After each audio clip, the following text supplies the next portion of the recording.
One day the mouse heard a strange sound in the bushes and followed it. There it saw a small bird stuck and its wing was hurt. The mouse gently helped the bird and took it home. It gave the bird food, warmth, and care every single day. Slowly the bird began to heal and they became close friends. They laughed, played, and shared dreams together. But the mouse knew that one day the bird would fly away, and that day came. The bird flapped its wings strong and ready.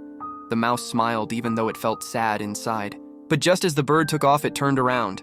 It lifted the mouse with it, holding tight as they soared through the sky together. For a moment, they both flew high above the trees, free and full of joy, because real friendship lifts you higher than you ever dreamed possible.